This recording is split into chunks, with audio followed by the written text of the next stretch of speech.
Jake Harrison stood on the bridge of his ship and watched the huge alien vessels form a wall around Earth's solar system. The creatures called themselves the Karathi Empire, and they had arrived 3 months ago with a simple message that made every human angry. They said humanity would stay locked inside their home system and could never travel to the stars. The alien ships were bigger than anything humans had ever built, and their weapons could destroy entire cities with one shot. Amy Carter worked at the communications station, and her hands shook as she received another message from the lead alien ship. The holographic screen showed a tall, reptile-like creature with sharp teeth and cold yellow eyes. His name was Admiral Vextar, and he looked at humans the way people look at insects. Every time he spoke to them, his voice was full of hate and disgust. "Primitive species, you will stop trying to break through our blockade," the alien admiral said in his harsh voice. "Your kind is too violent and too dangerous to be allowed among the peaceful races of the galaxy." Lisa Martinez commanded the human defense fleet from her own ship, and she felt her anger grow every time she heard those words.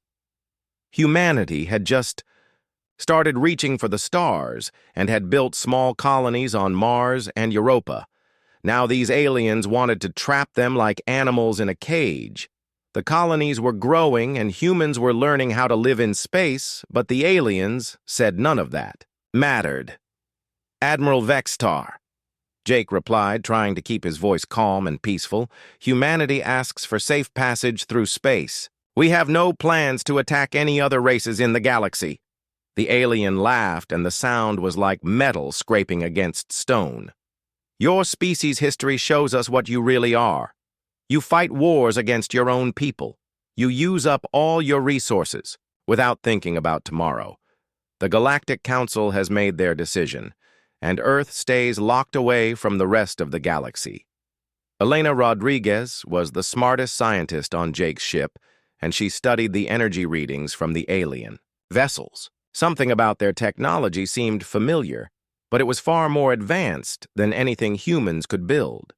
She had been working on theories about manipulating quantum fields, but these creatures had turned those same ideas into weapons that could destroy planets. The alien transmission ended, and Jake turned to face his crew. Every person on the bridge felt the weight of humanity's future pressing down on them. Beyond the alien blockade were endless possibilities, including new worlds to explore, new resources to gather, and new knowledge to learn. But first, they would need to find a way to break free from their prison. Elena studied the data from the alien ships and noticed something strange about their energy patterns. The aliens were not just using normal ships to block human travel. They had set up some kind of special field that stopped human faster-than-light drives from working. Every time a human ship tried to jump to light speed, the alien field would shut down their engines. "Commander," Elena said to Jake, "I think I know how they're keeping us trapped. They have created an energy field around our entire solar system that prevents our ships from entering hyperspace." Lisa Martinez continued flying patrol missions along the edge of the alien blockade with her fighter squadron. Her pilots reported that the alien ships were getting more aggressive with each passing day. Several human ships had been destroyed when they tried to run past the blockade, and their crews had been vaporized by alien energy weapons that burned hotter than the sun. "Captain," her tactical officer, Ben Murphy, called out, "we are picking up strange energy readings from the alien fleet. It looks like they are getting ready for something big." Lisa felt a cold fear run through her body. The aliens were not happy just keeping humanity trapped in their home system. They were planning something much worse. The energy readings showed that the alien ships were charging their weapons to full power. If they decided to attack Earth, there would be nothing the human defense fleet could do to stop them. Jake received encrypted messages from Earth's military headquarters, and the news was not good. The alien blockade was complete, and no human ship could break through. The colonies on Mars and Europa were cut off from Earth, and their supplies were running low. If something did not change soon, the colonists would start dying from lack of food and medicine. General Patrick Cole commanded all of Earth's military forces, and he sent a priority message to all human ships in the system. All commanders, this is General Cole. We are working on a solution to break the alien blockade, but we need more time. Keep your ships ready for immediate action when we give the signal. Elena continued studying the alien technology and began to form an idea. The aliens thought humans were primitive and weak, but they did not understand human determination. If humanity could not break through the blockade with normal weapons, then they would need to build something the aliens had never seen before. Something so powerful that even an advanced galactic empire would have to respect human strength. Elena Rodriguez worked day and night in her secret laboratory deep underground in the Nevada desert. 3 weeks had passed since the alien blockade began, and she had been studying pieces of alien technology that came from a crashed enemy scout ship. The military had found the wreckage in the Rocky Mountains after the ship had been damaged by a meteor. Elena was the only scientist on Earth who understood quantum field theory well enough to figure out how the alien technology worked. "General, you need to see this right now," Elena said to General Patrick Cole as he visited her underground lab. Her hands were shaking with excitement as she showed him complex mathematical equations floating in the air as holograms. The numbers and symbols looked like magic to most people, but Elena could read them like a simple book. "The aliens are not just blocking us with their ships," Elena explained while pointing at the glowing equations. "They have put up some kind of invisible wall made of quantum energy that stops our faster-than-light engines from working. But I think I have found something that might be able to break through it." She led General Cole to a massive chamber behind. Thick steel doors that could stop a nuclear explosion. Inside the chamber was something that looked like a giant metal flower with thousands of glowing crystals arranged in perfect geometric patterns. The crystals hummed with barely contained energy, and the air around them seemed to shimmer and bend. "This is Project ZEUS," Elena said with pride in her voice. "We started building it as a theoretical weapon system, but I believe we can change it into a field disruptor. The original plan was to use it as a directed energy weapon that could channel all of Earth's electrical power into a single focused beam." General Cole studied the technical drawings and blueprints that covered the walls of the chamber. ZEUS had been designed as the ultimate defensive weapon that could destroy entire enemy fleets with one shot. The project had been put away because its power was too dangerous and could accidentally destroy friendly ships or even damage Earth itself. "Doctor, are you telling me that you want to turn our entire planet into a weapon?" General Cole asked while trying to understand the full scope of what Elena was suggesting. Elena nodded her head with grim determination. "The quantum field mathematics show that if we can create enough focused energy, we can cause a chain reaction that will destroy their invisible barrier. But it would require every power plant on Earth to feed electricity into the system at the same time." Meanwhile, Lisa Martinez continued her patrol flights along the edge of the alien blockade with her squadron of fighter ships. Her pilots were getting tired and stressed from the constant threat of alien attack. The enemy ships had destroyed 3 more human vessels that tried to escape, and the wreckage floated in space as a warning to others. "Captain," her tactical officer Ben Murphy reported from his station, "We are detecting unusual energy buildup in the alien fleet. The readings are off our scales, and it looks like they are preparing for a major offensive." Lisa felt her heart sink as she realized what the aliens were planning. They were not content to simply keep humanity trapped in their home system. The enemy was getting ready to attack Earth directly and wipe out human civilization completely. Their weapons were charging to levels that could crack continents and boil oceans. Back in the underground laboratory, Elena worked with her team of scientists and engineers to modify the ZEUS system. Kevin Walsh managed the power systems and had to figure out how to connect every electrical generator on Earth to the weapon.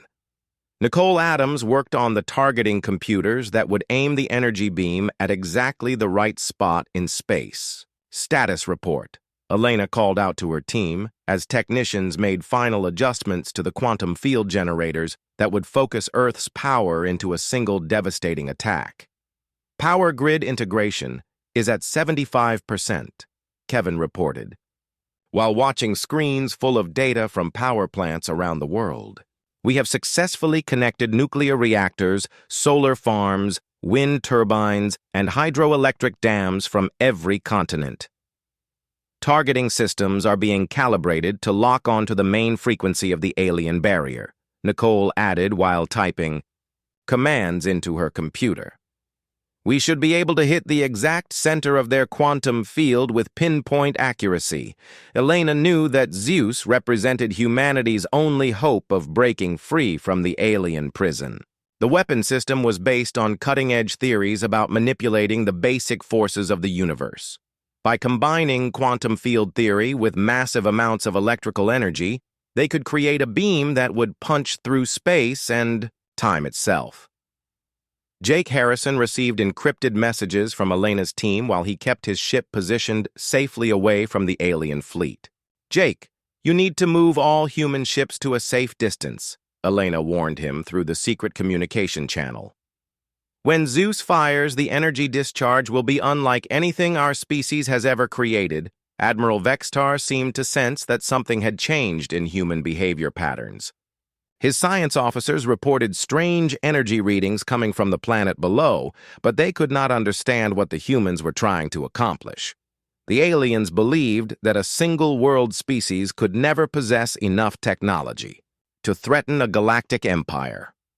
Sir, one of his tactical advisors reported nervously, the energy signatures we are detecting from Earth are beyond our measurement capabilities. If the humans manage to focus this much power into a single weapon, impossible, Vextar said with anger in his voice. No species that is confined to one planet could ever build something powerful enough to challenge our defenses. Teams of engineers and scientists worked around the clock in secret facilities across Earth to prepare ZEUS for its first and only firing.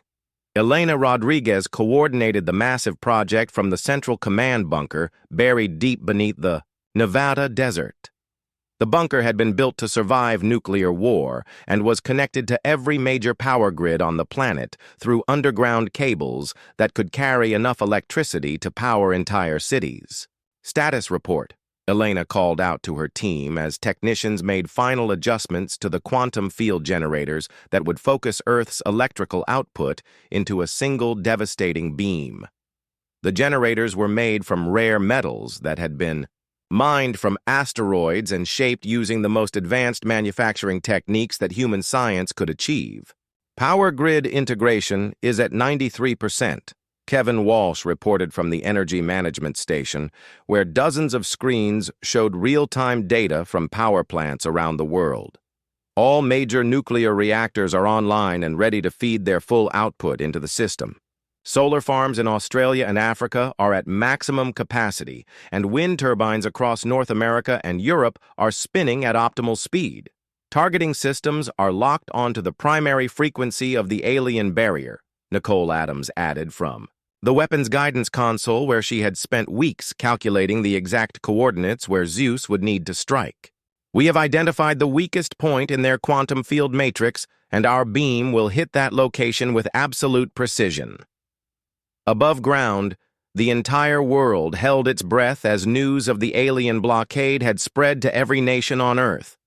For the first time in human history, all countries had put aside their differences and worked together on a single project. Every government had contributed money, technology, and their best people to the ZEUS initiative because everyone understood that this was humanity's last chance for freedom. Jake Harrison received encrypted communications from Elena's team while he maintained position with the defense fleet at a safe distance from the target zone. Jake, you need to get all human ships clear of the firing area, Elena warned him through the secure channel. When ZEUS discharges its energy, the blast will be visible from other star systems, and any ship caught in the beam path will be instantly vaporized. Lisa Martinez was briefing her squadron leaders in the main hangar bay of her ship when the priority transmission came through on all military frequencies. All vessels, this is General Cole speaking from Earth Command. Fall back to minimum safe distance immediately. Operation ZEUS will commence in exactly 6 hours, and no human ship can be anywhere near the target zone when we fire the alien fleet. Seemed to sense the change in human activity patterns as their sensors detected massive energy buildups across the surface of Earth. Admiral Vextar opened communications with the human ships using his usual tone of arrogant superiority. "Your resistance is completely useless," the alien commander said while his reptilian features twisted into what humans had learned to recognize as contempt. "Our sensors are detecting your primitive energy accumulation, but whatever weapon you think you possess cannot possibly breach our advanced defenses." But Vextar's confidence began to waver as his science officers reported energy readings that exceeded their understanding of what a single-world civilization should be capable of producing. The humans were somehow channeling power levels that rivaled the output of small stars and focusing it all toward a single point in space. "Sir," his chief tactical advisor reported with obvious nervousness in his voice, "the energy signatures coming from the planet are completely off our measurement scales. If they somehow manage to channel this much raw power into a focused discharge, we could be looking at a weapon that might actually pose a threat to our fleet." "Absolutely impossible," Vextar snarled while his yellow eyes blazed with anger. "No species that is confined to a single planet could ever possess the technology necessary to build such a weapon.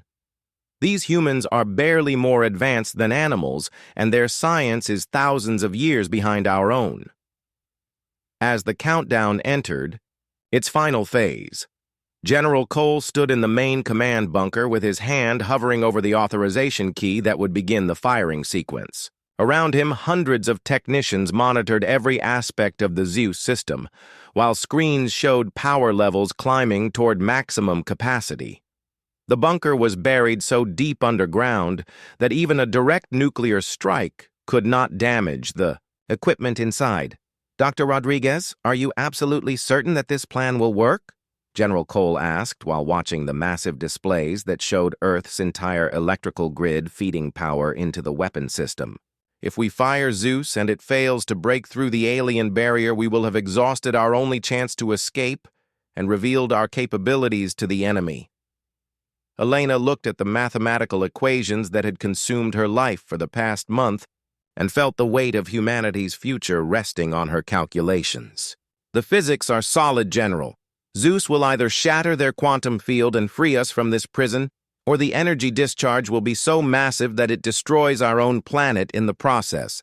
Power plants across every continent hummed with unprecedented energy output as turbines spun faster than they had ever been designed to operate. Nuclear reactors pushed their uranium fuel rods to the absolute limit of safety, while solar panels and wind farms contributed every joule of electricity they could generate.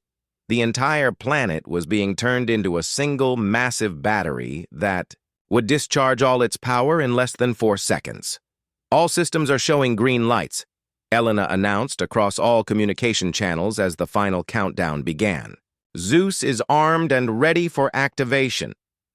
All personnel not directly involved in the firing sequence should move to emergency shelters immediately." The night side of Earth began to glow with an eerie blue light as massive capacitors charged to their maximum levels, and quantum field generators created distortions in space-time itself. From orbit, the planet looked like a star that was about to go supernova as energy crackled between the atmosphere and space.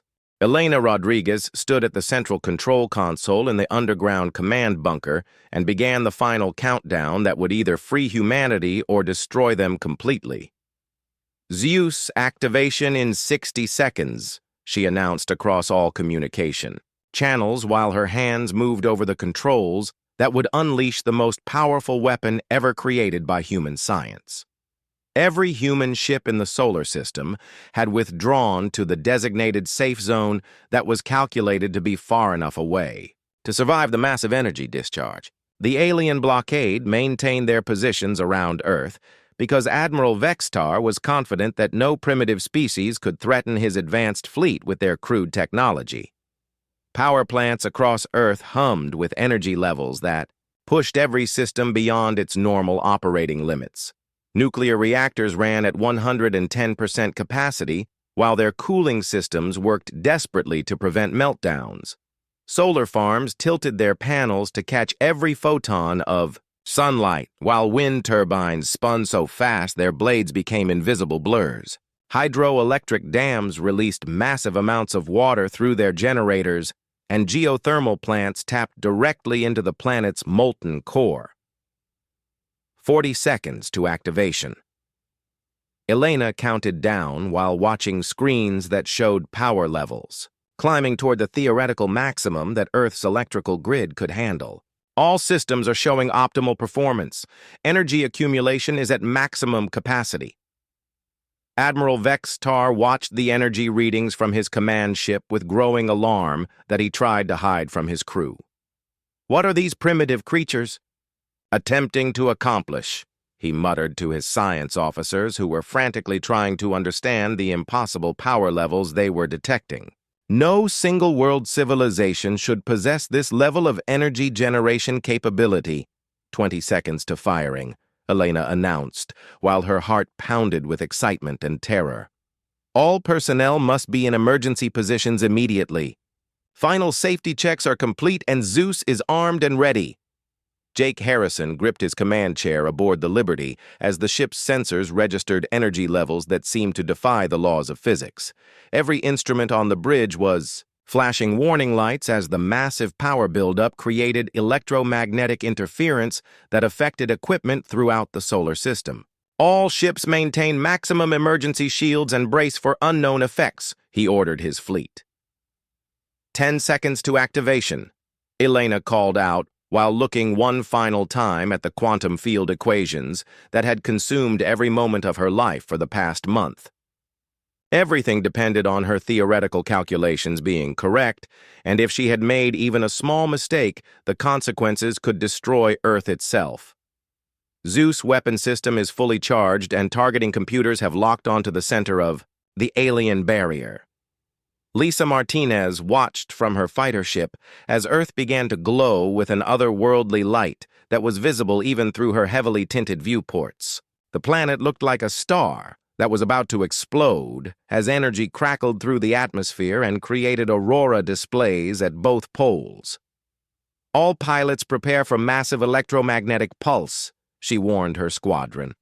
5 seconds, Elena announced, while her finger hovered over the firing control that would release every joule of power that humanity could generate. 4 seconds, 3 seconds, 2 seconds, 1 second. ZEUS activation confirmed. The planet Earth became a miniature star for exactly 3.7 seconds. Every electrical generator on the planet discharged its energy through the quantum field manipulation system that focused the power into a beam no wider than a pencil but containing more energy than most stars produce in a full year. The beam punched through space-time itself and struck the center of the alien formation with the concentrated force of a supernova explosion.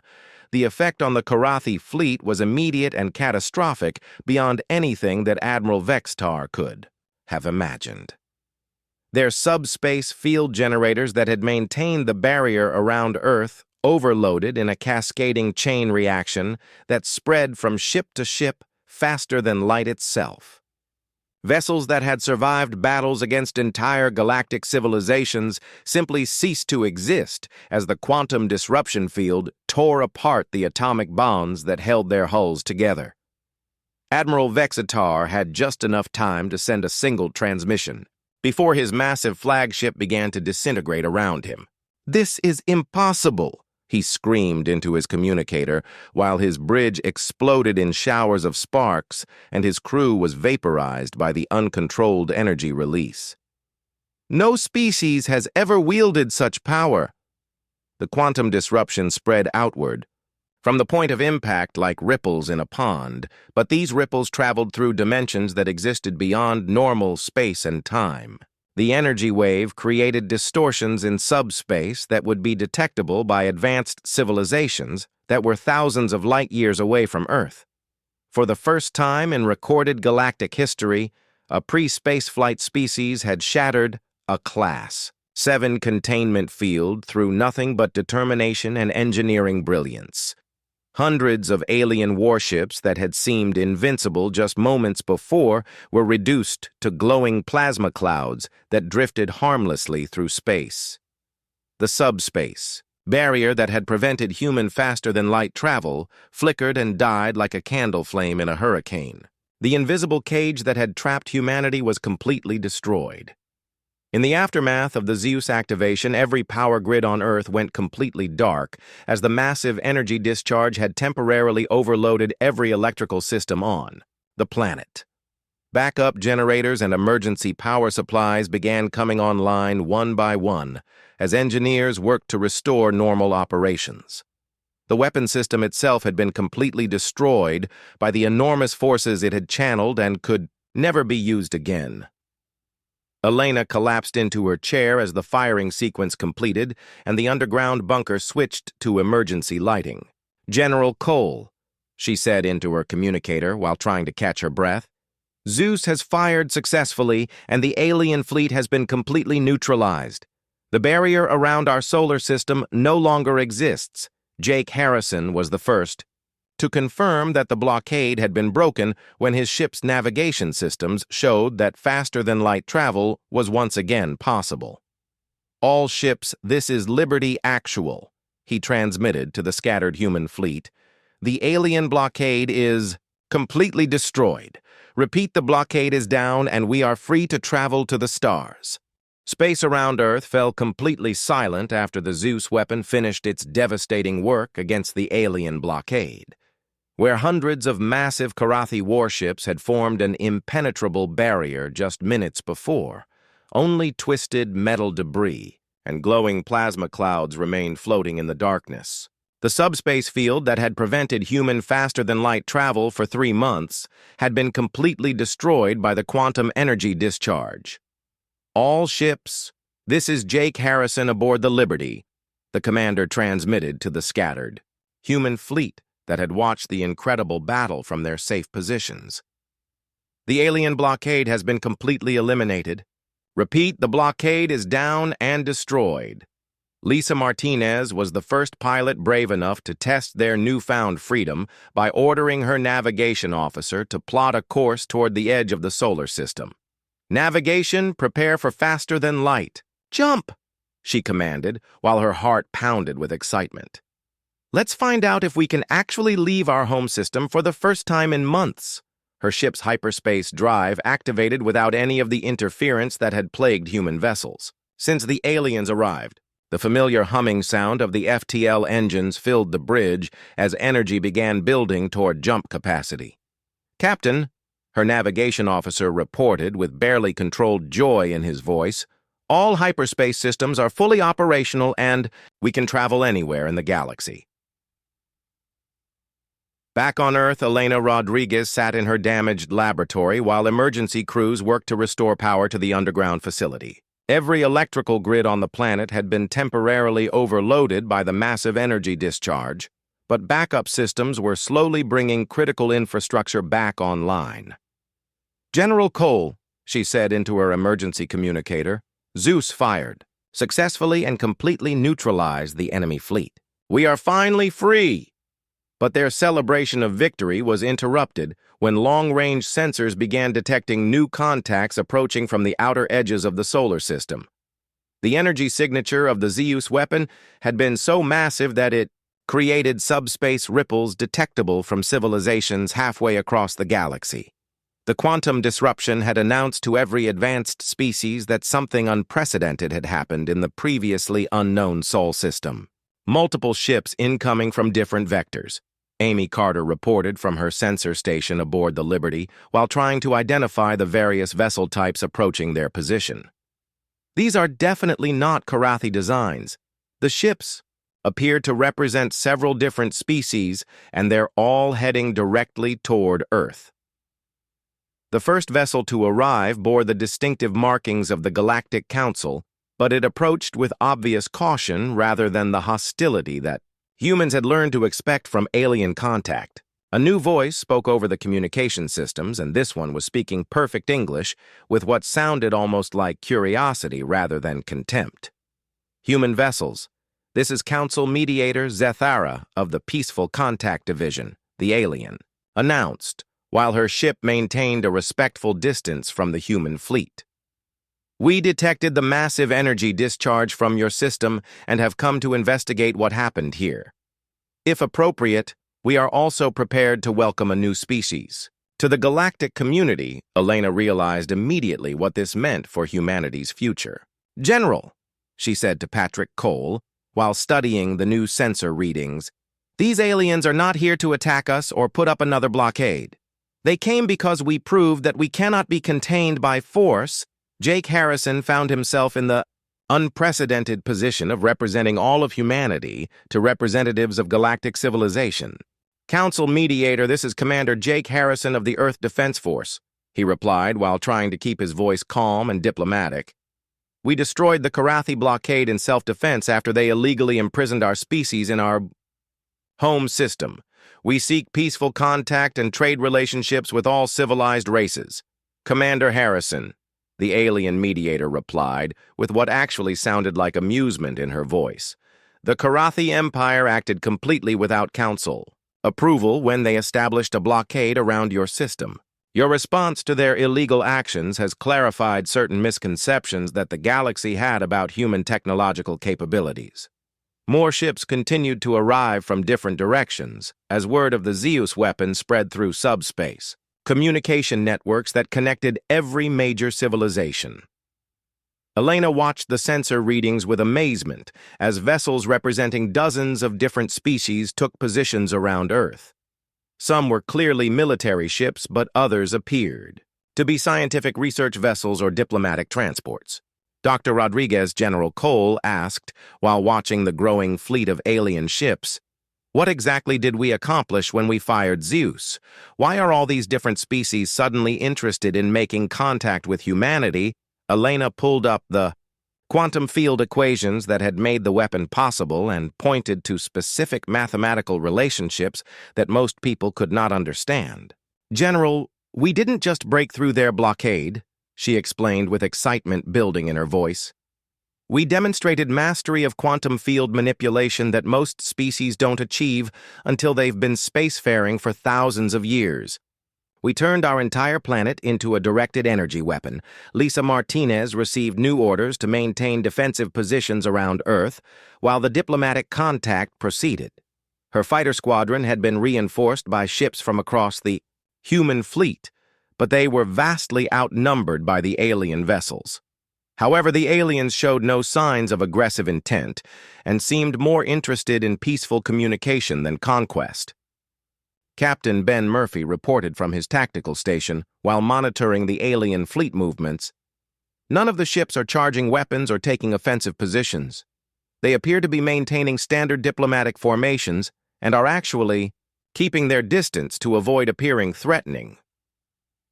The Council Mediator continued her communications with the human fleet, while more alien vessels arrived to witness this historic first contact. "Commander Harrison, we would like to arrange a formal meeting between human representatives and the Galactic Council," Zethara announced. "Your species has demonstrated capabilities that require immediate evaluation for possible council membership." Jake realized that everything had changed in just a few minutes. Humanity had gone from being imprisoned in their home system to being invited to join an interstellar government. "Mediator Zethara, we would be honored to meet with council representatives," he replied, while trying to comprehend the magnitude of what was happening. "Humanity has much to learn about galactic civilization, but we also believe we have valuable contributions to offer." Elena smiled as she watched the growing fleet of alien ships through the laboratory's observation windows. The ZEUS weapon had been completely destroyed by the forces it channeled and could never be rebuilt, but it had accomplished something far more important than military victory. It had earned humanity respect and recognition as a species capable of defending itself and worthy of equal treatment among the stars. 3 days after the ZEUS activation, representatives from 17 different galactic civilizations had gathered in Earth's solar system to witness something that had never happened before in recorded history. The massive energy discharge that destroyed the Karathi blockade had sent shockwaves through subspace that reached every corner of the galaxy within hours of the weapon firing. Advanced species that had been traveling between stars for thousands of years were amazed that a primitive single-world civilization had demonstrated such incredible power.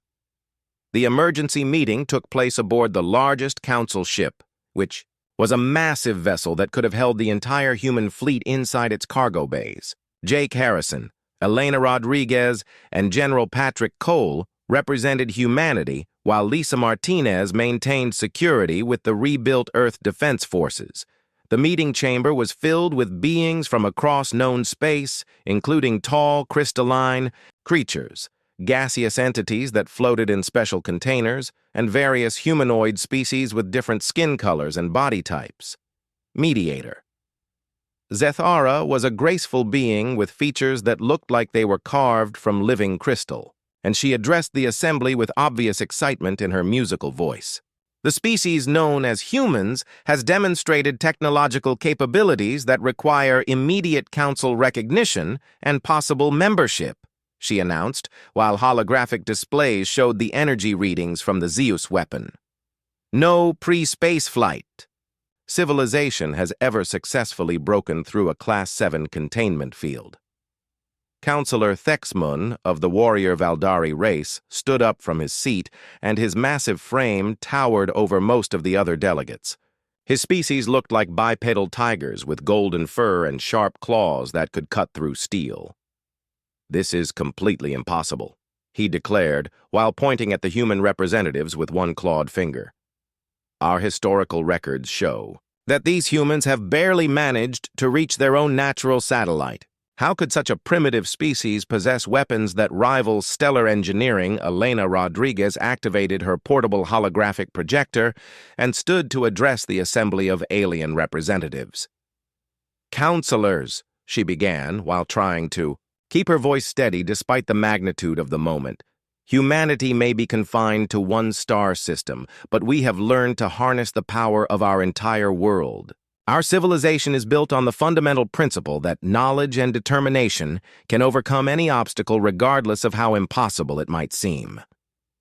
The holographic display showed detailed technical specifications of the ZEUS weapon system and the quantum field manipulation theories that made it possible.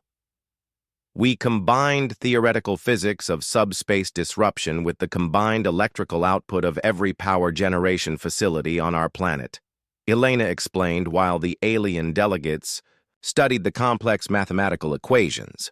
The result was a directed energy weapon capable of punching through dimensional barriers. The council chamber fell completely silent as the representatives from advanced galactic civilizations began to understand the full implications of what humanity had accomplished. A species that could transform their entire planet into a weapon platform was not one that could be safely ignored or casually dismissed as primitive. The energy levels required for such a feat indicated scientific knowledge that most races took centuries to develop. Mediator Zethara spoke again after consulting with her fellow council members through telepathic communication methods that humans could not detect. "The Karathi Empire claimed that humans were too violent and destructive to be allowed into galactic society," she observed, while studying the tactical reports from the blockade incident. "Yet your species used this devastating weapon only to break free from an illegal imprisonment. You could have struck directly at Karathi colony worlds or their home planet, but you chose to show restraint." Jake Harrison stepped forward to represent humanity's position before the Galactic Assembly. "Counselors, we seek to join the galactic community as equal partners rather than conquered subjects," he declared, while looking each alien delegate directly in their various types of eyes. "Humanity has much to learn about interstellar civilization, but we also have valuable contributions to offer, including our innovation, our adaptability, and our absolute refusal to accept artificial limitations on our potential." General Cole added, his own perspective as the military leader who had authorized the ZEUS weapon firing. We proved today that attempting to contain humanity through force is not only morally wrong but practically impossible, he stated with quiet confidence. Our species will find a way to reach the stars whether the galaxy welcomes us as friends or treats us as enemies. The vote, when it finally came, was unanimous among all 17 council species. Humanity was granted full membership in the Galactic Council with all the rights, responsibilities, and protections that such status provided. Trade agreements were immediately negotiated to provide Earth with advanced technologies in exchange for human innovations in quantum field manipulation. Cultural exchange programs were established to help both sides learn about each other's histories and values. Defense pacts were signed that would protect Earth from future attacks by rogue species like the Karathi Empire. Most importantly, humanity gained access to the Galactic Knowledge Database, which contained the accumulated scientific discoveries of hundreds of civilizations spanning millions of years of research and development. But perhaps the most significant result was the lesson that echoed through every corner of galactic civilization. Never again would any species attempt to cage or contain a race that was willing to transform their entire world into a weapon for the cause of freedom. The human response to the Karathi blockade became a legendary example of what could happen when an advanced empire underestimated the determination of a supposedly primitive species. As the alien fleets departed and the first human ships prepared for their maiden voyages to distant star systems, Elena Rodriguez stood in her rebuilt laboratory looking at the deactivated ZEUS control systems. The weapon that had freed humanity from their stellar prison would be completely dismantled and its components repurposed for peaceful space exploration and scientific research. Dr. Rodriguez, General Cole asked while joining her at the observation window that showed Earth's blue marble hanging in space. Do you have any regrets about what we had to do to gain our freedom? Elena smiled as she watched the stars that were no longer forbidden destinations, but represented infinite possibilities for human exploration and expansion. General, the only thing I regret is that we had to build ZEUS in the first place, she replied, while thinking about all the peaceful uses for such incredible technology. But I would gladly do it again tomorrow if anyone else tried to block humanity from reaching our true destiny among the stars.